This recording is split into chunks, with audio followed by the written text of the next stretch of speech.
whole team is just about here, including the man, the legend, Wes. Are we thirsty or what? Hi, Wes. Welcome. Yeah, good to be back. It's been how many years since we've done Thirsty Thursdays? 3 years and 7 months. Last week was the first one back.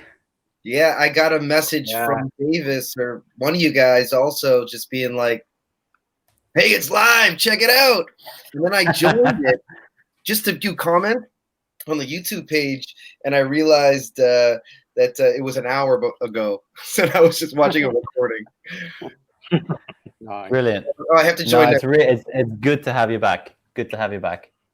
Yeah, So I can point to Wes. He is right there. Yeah. Yeah, And, somewhere there. Yeah.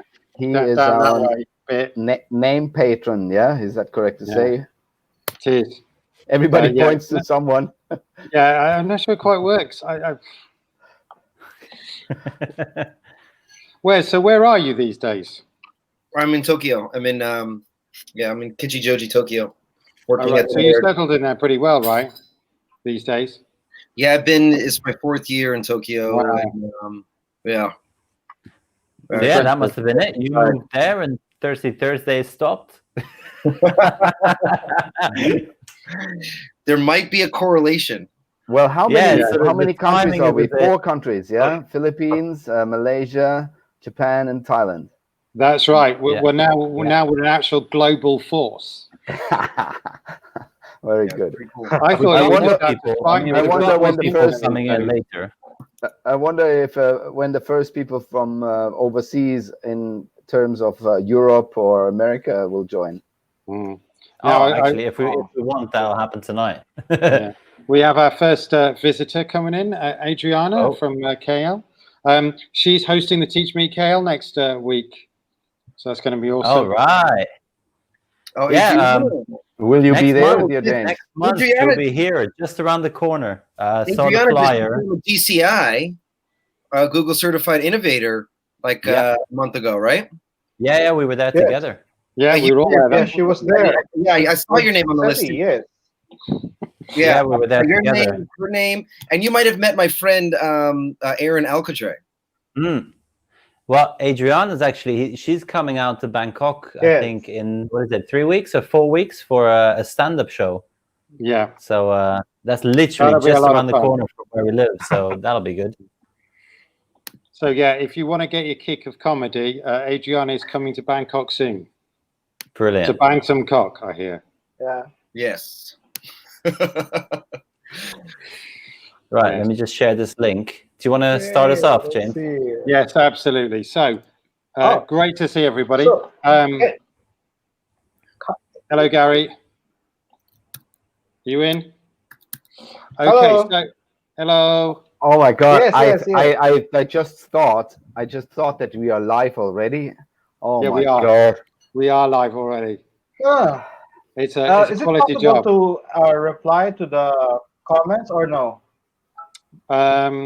It's possible by talking about them as they come in. Yes. Okay. There are more comments coming in, actually, aren't there? Done deal, Adriana. Comment. I'll be there. Don't worry. Yeah, that's right. So Adriana's being very subtle here, ready to promote her show. Go for it. Perfect start for Wellbeing. I think comedy is an excellent place to start when it comes to Wellbeing. Yeah. We could share what comedy channels you're watching. That would be a good start, isn't it? Yeah. This is a family show, so we won't be showing any of that. No. But Netflix has some excellent comedies coming up, and as I say, you can see Adriana live in 3 weeks in Bangkok. Yeah, she's pretty much likely in KL somewhere. I don't know where she is. Adriana, which venue? Put in a comment for us. That will be at Que Pasa, the Mexican Tell us restaurant. where. That's what I thought. Right. They have this new stage, the little stage there. Yeah. Oh, that will Que be an Pasa. event. So Mexican food, cheap beer. What could possibly go wrong? Exactly. Wes is turning in when it. Yeah. Do you know her as well, but as a comedian? Who are we talking about? Adriana. She has attended one or two of your events. She's to what's it called? I'm doing stuff with my slides if I'm going to show you guys anything. But Adriana used to do deep conferences as well and worked in at Nexus. Yeah, she's worked at a few places. She's currently working in IGB, which is one of the schools near us in KL. And she's working there as a tech coach. That's good. Oh, we're doing a lot of talking about her, aren't we? We should have we should are. have given her a link to actually get her on board. I don't know if there's a quick way to do that. Yes, just share the invite link. I say you just share it into the SCA group. Yeah, Seti, you can do that. Yeah, I've got my hands full. Okay. I'm on it. You carry on. Adriana, you come on in. Right, so we have discovered the first secret of well-being is to have a good sense of humor. Yeah. And for those of you who don't know what well-being is, this is one of the links I prepared earlier and just gives you a really nice idea of what well-being is. And it's surprisingly basic, most of the things that are involved in well-being. Like if I were to ask you, how many hours of sleep did you get last night? 8. 8. Good answer. We'll take the truth of it. Well, I might have gotten in more than usual, but in several stints. Right.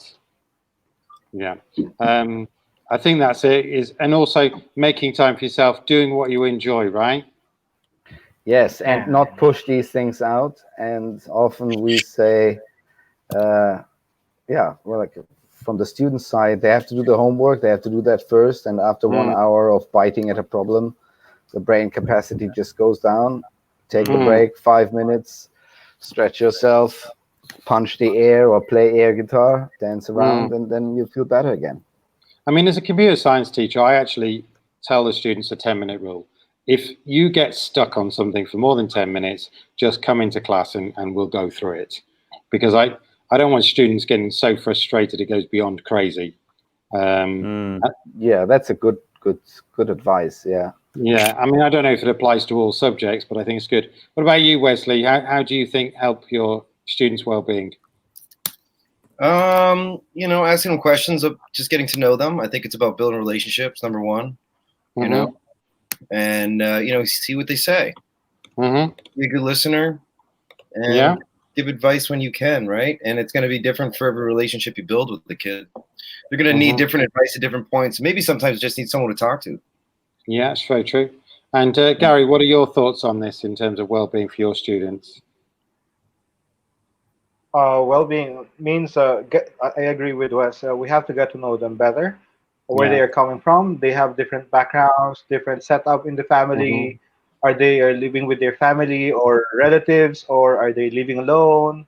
So we have to get to know them really with specific details, so we can address their needs, especially. Yes. Yeah, that's right. Good. I usually write stuff down about them so I can look it up. Even though I'm usually try to advocate fully being digital, it makes it better to write it down in a book sometimes. And it gives me the confidence to connect with them on a level which I would normally not be, because I wouldn't be able to remember that much for each individual. Now I'm very lucky where I can, with the class sizes I have, I'm able to establish a relationship and remember everybody quickly. That it might not be possible for teachers who work with big class sizes, but for students who act out or have an issue, then for them you should maybe take a note, which is always supposed to be positive, not judging. But writing down information about my students, keeping it with me, helps me. Erica's just joined us, and we were just discussing student well-being, and I think you have a tool which is very effective in checking students and the amount of time they're doing on homework, right? Yeah, that's true. I was just running a couple of these timelines to see if I could get you some good examples. I'll make sure I have some good ones before I switch to the screen. But yeah, basically, it helps you see the total time that students spent on something, but also when they did it. It can visualize so that basically if people are staying up really late at night, then you can see that. Yeah, I have a pretty good one here. Let me see. So just one second. Yeah, it's called Classwork Zoom, and Sure. yeah, we mentioned it last week, but okay, I'll let me see. This is the first time I've done this screen thing. Okay, so there should be a button that you can share screen. Okay, right there. Okay. Okay, I'm looking for it to appear. Maybe it will appear. It will. Here we go. Here we go. Let's see. So are sugary drinks really healthy? No, not really. But hey, no sugar. Here we go. Okay, so okay, we've got that. That was a good way to get you out of that dodgy situation. I'm really excited to see that from your end, Eric. Really. Okay, so this is a class that I taught in the past, and all these names over here are fake. When it's got this orange bar over the top, that means that it happens during class time. So the beginning of class, I was giving instructions or whatever, had an activity, and then this is during class. And so if you look over here on the side, you can see how much time each person spent on this on each row. So this is 2 hours and 47 minutes, 2 hours and 37 minutes, an hour and a half. And interestingly, if you hover over one row, then over any work block, you can see how much time they spent on it total. Right. So this person spent an hour and 45 minutes on this total, but up until this class, they'd spent only 4 minutes. Oh, I see. Okay. And so some other students had done more work, during that time. So this is a normal class, sort of. I mean, you can see that some students work more than others. Yeah. But if we go over to, I'll zoom out a little bit. So you can see that their work is done mostly during these blocks right here, except, let's see here. Right here, this is the deadline. And the deadline was on Friday night. Hold on, I scrolled past it. It's scrolling away. The deadline was on a Friday evening at 2200. 10 o'clock. And so you can see that a lot of work was done late at night. So I used to set my deadlines, I'd say, oh, well, it's due Friday, and the students would be like, oh my gosh, I can't handle it. So they would say midnight, that's when Friday ends. So then I set my deadlines for 10 o'clock. And so at the very least, I gave them a little more sleep, but it's not actually, I don't really feel good about 10 o'clock either. So this is maybe that's something we should actually put in a request to Classroom, because apparently the people behind Classroom actually read the comments when we make suggestions. Nice. So maybe we should set a default 9 p.m. deadline. Yeah, sure. I think it's something many of us forget. Is like the feedback. They actually read it. Yeah, we were a bit shocked in Singapore to discover that. Not automated either. They actually read it. That's pretty cool. I've given them lots of feedback, and I know I've been included when they made changes as a result of mine and others. Then they would tell me, hey, we worked on this thing you gave us feedback about. Because your tool's obviously monitoring it, but I think one of the things we could do to nudge people is to actually push it to 9 p.m. as a default at the latest. Sure, and actually, I think I've seen some teachers and teachers who use Google Classroom Facebook group. Who were talking about the ability to just cut off access to an assignment, because right now students can unsubmit if they want.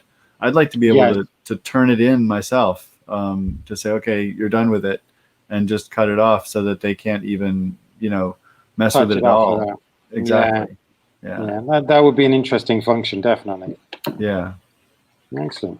Well, so you're going to show us something. I feel a bit weird about that, because obviously I hope that Eric has a way to continue with his tool. But yes, they do listen to feedback when you give it in Google Classroom, and I am very excited to say that they have included a beta program for two parts of Classroom. One is called rubrics for Classroom, and the other is an authenticator, how do you call it? Originality reports? Exactly. Thank you very much, Eric. So for everybody who's watching and want to try out that in their domain, you have to fill out a request form, and I am not sure what criteria they go by, but we have been granted, our school have been granted the originality check pretty quickly, and I was silly enough to not hand in there are two different forms for the originality check and the rubrics, and I was more excited about the rubrics. So I don't know, has anybody of you seen the rubrics in Google Classroom? Yeah, I've played around with it a bit. The only thing, like, obviously it's still a beta program, so it's always great if you want to sort of have a first try at everything, and I think it's great that they're adding features and everything. However, I'm not sure how many teachers will actually end up using it, because it will be part of the G Suite Enterprise Edition. Oh, so really? So it's not I'm not sure. Sorry. Oh. No, go ahead. Yeah, go ahead. Will the rubrics, I believe, won't the rubrics be free of charge? I'm not sure which one it is. I think the originality reports are definitely going to be part of they are free exactly, but in the beta phase it's free, but I believe that the rubrics will stay free. But then again, I mean, for all we know, in a year time it comes to G Suite free, so you know, we can never really, but it is definitely a good feature. But in terms of like wellness, I think Classwork Zoom offers us more of an insight in how our students are actually using our time. And I think I like what Adriana's saying in the comments as well about the emailing at night and all the so yeah, it's definitely something that it happens a lot more than we often realize, and I think I would like to highlight Adriana's comment now, just to show that, because this tool really does help us with this and understand exactly where students are and when they're doing it. I think that's really critical. I think what's really powerful is that you can see that tool in action right now, and you can see when students are working. And I think particularly when it's an essay, this becomes quite important. It's true. I've been playing around with it, and I've realized that for code, the students are largely doing it off Google Docs, so I couldn't see as much. Yeah, I require my students to do everything in Google Docs. And I mean, I feel like a lot of it has to do with academic honesty. There's a whole lot of motivation to move off of it because it's less monitored. And there's really no reason. I mean, in this day and age, especially for me, I mean, Korea is like known for its super fast internet. And so, you know, I tell them it should be an amazing situation that, you know, your power's out, the coffee shop down the street isn't working. And then, you know, the second you get internet, then you tell me, hey, I had to work outside of Google Docs, but I should never find out that they did without them telling me. That's right. Yeah.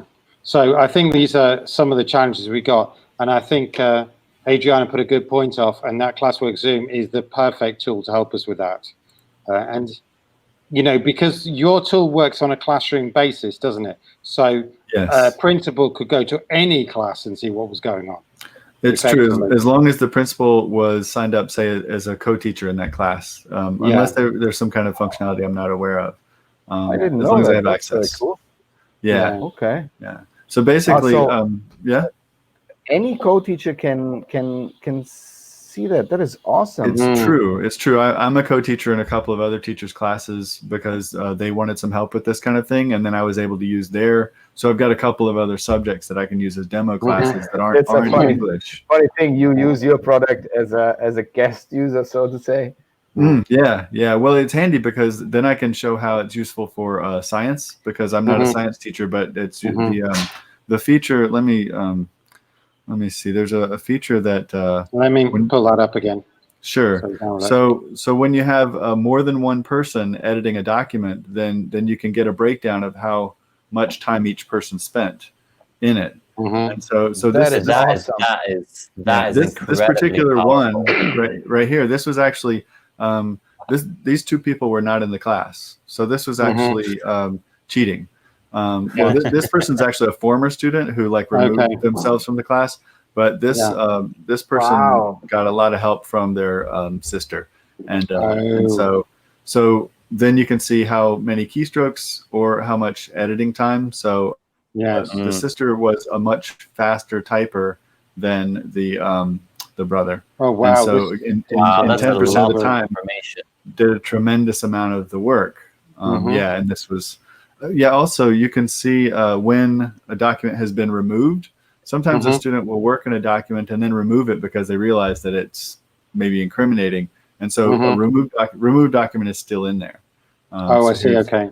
This one only had, a second of work. So this wasn't one of those, but it could have been. And so you can see it highlighted in red here. If it's not highlighted in red, it's somebody who is a member of the class that is okay to edit it. But one of the things I've learned is in every assignment, it's a good idea to even give even a blank document and make them make a copy, because it seems to run much smoother. Does everybody else notice that? Sorry, I didn't get the question. So rather than have them create their own? Yeah, generally speaking. What about you, Eric? Does that help or hinder? I haven't really noticed much of a difference as long as like students at the beginning of their time with Google Classroom have to figure out how to create or add a document. But I haven't noticed too much trouble. Yeah, but I also find just providing that template and not blank page really helps them get started. Yeah, that's true. But I think one of the magics of Google Classroom is that it makes documents for each and every student with their name already. So and it is already attached to the work automatically. So a lot of ease of use things when you use the copy for the student's function. Yeah, excellent. Very nice. Okay, was there one more function you wanted to share with us, Eric? Well, did you have something in mind? I've got the pasting detection. So basically it highlights when people have pasted. You can see, when people have done formatting, because sometimes I have people show me, they highlight different kinds of information so that I know that they recognize that kind of information, and also comments. And so you can see this is good for conversations between me and the student, but also sometimes you can check peer editing, peer reviewing when you can see the comments left by another student. Awesome. Right. Thank you very much, Eric, for that. An incredible tool that will help you monitor well-being in many different ways. So I'm just going to remove the stream from that pit. Gotcha. Wesley's back. And the next question, I think, will be quite a little bit different. So I'm going to give you our first little freebie of the night. So home meditation music. I told you not to get too excited with the freebies. The MP3s are available for free. What do you think about this as a well-being tool, encouraging students to meditate in your class? I will begin with Wesley, because I imagine he's the least likely suspect. All right, so repeat the question. I was kind of confused by that. What do you think about using meditation and meditative music in your class? Well, I think there's definitely a time and place for it. I think the kids really like it. The only thing is sometimes it's an excuse to like fall asleep. And, but for sure, I wouldn't say first thing in the morning, but maybe recess. Maybe everyone's a bit rambunctious. Maybe there's the tension. Maybe there's a test coming up. You might feel the room and realize that there's going to be a better time than another. I mean, it kind of tied to being in touch with yourself and mindfulness. So I definitely think there's a time and place for it, and different classes are going to need it. It's not like today's meditation day, and then every class you're going to do it. It's you might know your class and know that they might need it, and maybe it's let's just take a break here for a couple minutes and listen to it. I mean, I don't know if your question was saying just playing it all class. And you did mention you had a bit of a question of some sort. Has that been answered? Wow. Just listen to that, Yeah, fair enough. Get together, get your alertness back to the middle. And Gary, you had your hand up there for a second. Share your thoughts. Yes, because I use it when students are too energetic. Yes. They do settle down when you play music. Sometimes if they know the music, they sing along, but they focus. That's what's good with playing music inside the classroom. So you can get their attention. They settle down. They behave well. They focus. So that's the generation of today. They like music. But if when you use that one with Ralph, I think it's like a signal of getting their attention and keep quiet, focus. It's more of that kind of signal. Okay, and I think I'll come to Seth before Ralph, because Ralph looks like he's fully equipped for this question. Yes. Yeah, no, I think music definitely. I agree with Wes. It has a time and a place, and it can make all the difference in your classroom. Depending on the activities you've got set out, depending on what you're doing, the background music that you put in place can make or break a lesson. And it's an incredibly powerful tool, almost to the point there that one of the tabs open on my computer linked to the interactive whiteboard is YouTube, just so I can pull up the right music for the right feeling, the right mood, and just bring the sort of the atmosphere together with what's going on in the classroom. That might be something a bit more relaxing for one class, or maybe it's a bit more upbeat because your class is a bit too mellow when they come in, and you need them a bit more energetic. So nice upbeat music as they come in, and you start high energy, get them all excited, and then when they have to actually focus and get started on a project, you bring it down and you get different music on, a bit more relaxed, a bit more. It's proven to work in presentations. It works during keynotes. It works everywhere. So why not use it in the classroom as well? We've had a question in from our extensive audience.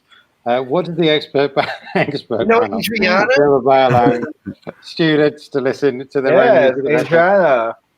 Personally, I'm for it. Okay, thumbs up, thumbs down, because we're experts. Okay. Here's the thing. For me, okay, I think we'll go. Eric. Time and a place, not in every situation. No, for sure not. No. Yeah, well, I agree. The creative, juice is flowing, and by all means, go for it. Headphones, though, don't bother me with it. I feel like students who are into what we're doing their performance can be enhanced.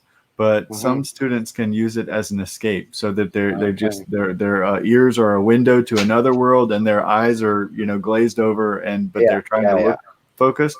So basically, in my class, if we want to listen to music while we're working, then we all can listen to the same music. I've got a speaker that's Bluetooth connected, and so we pick a DJ and we go for the stuff that's scientifically not going to distract you. It doesn't have not too funky. No lyrics. Okay.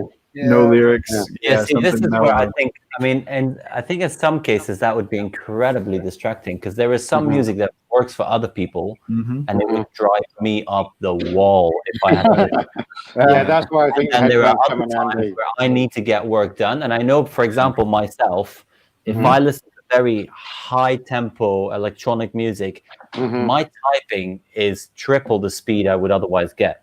However, throw in lyrics, and that's it. All work stops. Sure, it's distracting. That's what works for me. Others, if they're doing a creative project, they might want, like when I'm doing anything graphical, I don't mind the lyrical. I don't mind the lyrics. I enjoy that music, and that's why I think having it blasting in the classroom, it might actually distract the others. And I think it brings us back to what Wes said at the start about relationships, knowing your students, and like what Ralph said, working in a smaller school.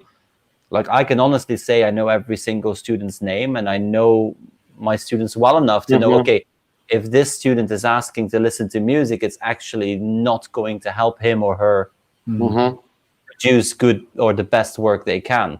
Whereas another student, I might actually suggest, like, do you want to pop on some music and maybe, get into that zone? And then like, I think us as teachers, I think the better we know our students, the more we can tweak these situations to fit the actual lesson. I don't know, what do you think about that, Wes? Because I saw you go in sort of a bit of both as well. Yeah, so like, you know, like with the brain research about like working memory is that like you're going to take up some of the kids' working memory by listening to music. So research says that they're going to remember less if they're listening to music than if they're not. And there's been tests done, like, because kids are always like, I can work better, and like, you know, if I have headphones in, and you can just show them the research or do a test within the class. But there, are you tapping into the memory or into the creativity? Because I'm approaching it from, look, let's say that they're doing some creative work and they're trying to produce something that requires very little memory, really. All it requires them is to think outside of the box and produce something that's sort of, I mean, let's say there's some graphical design. That's very different from producing work. You know, they gotta be thinking about like what they're trying to create, and it's going to take up some of their like active brain ability. But you know, that's just that. But then it comes back to too, like the kids also love it. Like, and when you can, they're like, yeah, you know. So then it's kind of tough because, but there might be a right time for it. I think the other catch is it depends a bit on your classroom, because in some environments that music is giving you a control of your environment, so to speak. I know when I'm coding, I quite often plug in so that I don't get distracted by other things. I'd like to welcome Mark at this point. Have you got any thoughts on music in the classroom? Music in the classroom. I'll think about it first, but I haven't done it, I think. Okay. I think there's actually some research that suggests that, well, depending on the kind of music, that it can enhance your productivity, not just creativity. I mean, for myself, well, I mean, there was also a study that showed that doodling, doing little drawings while during a lecture, enhanced your recall. They had a test where they took people and played a super boring, long, tedious phone message, and then had them just doodling, and then other people who weren't. And the ones who were doodling remembered more. And for me, I feel like there's too much of my brain that's sort of unoccupied and so I can't work as much. But if I just have some of the kind of prescribed, you know, lyricless, mellow kind of music that's not too mellow, then it occupies that part of my brain, and I can free up the rest of me to work. Okay, I think I'm going to end it here, and I'm going to come back to Ralph, who I'm going to have to work out which lucky person gets dropped from the thing. And I might need to drop 2 people. Let me think.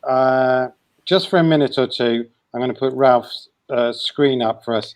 So, Ralph, you were going to share something with us. So before I start the sounds from the website, I show you the original singing bowl, which I bought in Chiang Mai, and it takes you a bit of time to get it used to how to make it go. But it can be very loud. Sorry, it can be very loud, but it is very soothing, I find. And if I might point you now to this website, which has singing bowls, and I'm not sure if you can actually hear that, but you should. Can somebody confirm? I can't hear anything. I don't hear anything too. Okay, so these are just different frequencies. If you hover, you can see a sing, harmonic, and hit. And so they have like 8 or how many? 9 different loops, and they're overlaid, and there's no lyrics involved in them. And I have used it many times in class, and I have only good feedback from students, and I like it myself as well. Okay, if you could drop me the URL, I'll display that shortly. Definitely, I will. Maybe I should say that when I was a kid, I had my different share of experiences with putting music on, because exactly what Seti said. It depends what you put on. if it actually inspires you or distracts you. So yeah, we have to look closely. I'm really interested in seeing these studies where learning is discussed. Okay, very good. So I have one last thing, and I think this is really an important challenge. So this is more for the teachers. My feeling is that if we're to be good teachers, we actually need to schedule our free time or personal time. What is everybody's thoughts on that? I agree in theory. I haven't managed to practice that very well. That'd be the classic, yes. I think, yeah. Anybody disagree with that? No. Okay. Perfect. Well, that was a quick agreement. Great. Which brings me nicely into my next freebie. If you are into video games at all, there is a website called the Epic Store, and every week they've been giving freebies, and I promise to give you everything, and I am giving you everything. Cool. The game called Everything. You've got to be quick because it's up till Thursday. But every week they've been giving out games. So if you've got a PC or you've got even a Mac, some of the games work on a Mac, but I'd still grab the freebies anyway. But if you're on a Windows PC, then they've been giving some amazing. Last week they gave out all the Batman games, which was fantastic. Wow. So I'm going to round it up. Now I'm going to have to play Hot Shuffle a little bit. So I'm going to let Seth go first, and then I'm going to shuffle him out so Gary can come back in. A question and a thought would be lovely on today's topic. A question and a thought. A thought, I think, again, key is relationship. That's my main thing. When you're talking about well-being, it's how well do you know your students, one, and how well do you know your colleagues, and are you adding to their stress level or are you trying to support? I like the analogy with sort of the bucket. If they come to school with a bucket that's already half full, how much are you actually pouring into that bucket and how much are you taking out? And I think that goes for both our students and our colleagues.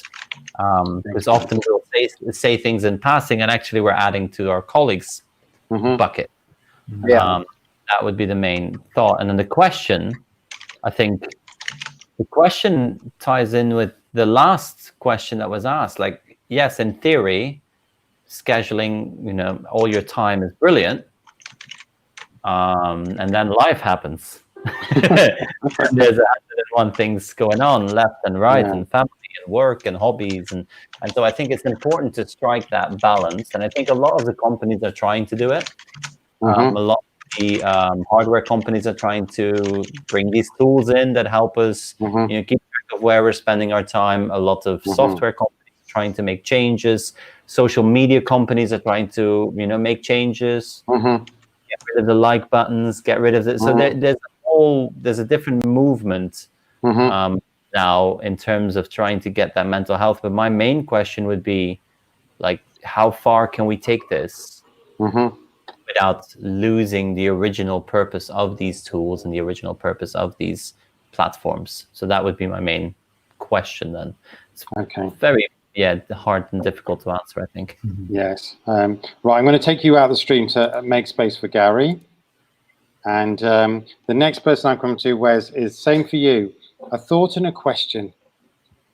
Well, the thought. I don't know about the thought, but I guess I have a lot of questions, and I'll start with that. I wonder in education, what are we doing well that's helping with students' well-being, and what are we doing that's hurting the well-being? And what is it about education that we can do to try and help it? I think it's one thing that we can. My thought is, I guess, then we can talk about it with students. We can build the relationships. We can try and maybe do lessons that try and help it, but I think about, like, in the root of what education is, like, what are the routines that are building positive wellness, and what's building happiness, what's building good sleep patterns, building out too much homework, having balance. I think sometimes school doesn't help students with balance, you know. Sports after school, and then doing homework a ton. Where's the sleep? Where's the family time that they get? Where's the friends? You know, is it only in sports? I don't know. Like, I don't know. I think it's a good question, and we keep on thinking about. Okay, excellent. Right, I'm going to play another little hot shuffler. I'm going on to Ark next. Okay. Yeah. Okay. I just thought about what our school have done so far. You know, from grades K to grade 5, we decided right now, you know, this year that we're gonna be taking away homework. We don't give homework anymore from K to grade 5, but we decided that we have to give it to grade 6 in preparation for grade 7 high school. And then my daughter is actually grade 4. So with the homework gone, actually we are able to have more activities together aside from, you know, compared to like, you know, teaching my daughter homework and then it's going to be dinner already and then sleeping time. Now we have actually a free up space where we can just talk to one another, you know, do things together, and I actually like it. So I'm sure that, you know, for the other students whose parents are like having trouble like finding time for them to get together, I think because of the homework gone, they're now I believe happier. So that's my experience in our school right now with the homework gone from grade you know, kindergarten to grade 5. Excellent. Right, I'm going to move on to Ralph. Ralph, are you ready? I am trying to think of a good statement. Okay, I'll come back to you in a minute. Then I'll move on to Gabriel. Gabriel, thank you. Do you have a thought and a question? Yeah, how's it going? Yeah, I just want to touch upon that point that Ark made about homework, because it's one of those topics that was quite controversial at our school. We have some parents that want homework and then other parents that don't want homework. I've seen the research that says homework is unimportant. However, if you construe homework as a way to instill persistence and time management, then it can be, I think, a good heuristic. For instance, right now, I'm doing the IBPYP, and I'm doing all the professional development, and that's sort of like homework. And I was able to develop those habits when I was in Canada, because in Canada, we give our students homework every day. They have to write it in their agenda every day, and the due date is the next day. So I do think the new generation is going to lose out a little bit if they don't have homework. Excellent. Right, and I've lost the order a little bit, but I think it's Eric next. Okay, so I've been thinking, you know, one of the hardest things for me about being a teacher is, first off, the act of grading. It's a tremendous, you know, hassle, but it's also the effect of grading, especially when students haven't had a chance to learn. Maybe they didn't get something the first time, and then they get these grades that hurt. Low grades, even when they're accurate, can be very painful for students. And so I've been moving into standards-based grading this year, where they're getting it's about skills, and they get a tremendous amount of feedback without grades. So it's almost 100% conversion. We're still having a grade on the skills at the end of the term, but I just feel so much better being able to help them. Like, ungraded feedback is shown to be more effective than graded feedback or feedback without whatever. And so anyway, that feels really good. And I did that with the idea that, like, if your heart's in the right place and you imagine that this was going to be your last year teaching, would you do anything different? What radical positive move would you make? And I forced myself into a corner. I committed and did it, and I'm having to deal with it, the change. but I'd much rather be dealing with the hassles that I'm dealing with right now than have had the pain that some students feel with grades I would have given them based on their current performance, and yet they still have a chance to learn and still have a chance in the same term. So I feel good about that. Is excellent. If it were your last year and your heart was in the right place, what radical change would you make? Wow, that's a good question. A good question. Okay, now let's see if Ralph is ready to come back. Okay, now, yes, it's definitely a shuffle. Okay, Ralph, your moment of shine. I am quite enthusiastic about this topic. And in the very last sentence, I will also explain why. And before I do that, though, I would like to show you a great tool, which was also brought to me by the internet. And the maker of this very tool has been replying to my tweets, and it's very rewarding that you can reach out to people who create, who make content. And oh, I shared the wrong screen, so but I can, no worries, I can just close that. And you see what I mean. I'm talking about Sylvia Duckworth's 10 Step to Happiness, which at first sight seems to be very simply formulated steps. But if you go through those steps, I bet you that you find yourself on the negative side, or on the side where you can still see that you can improve yourselves and help others to do so as well.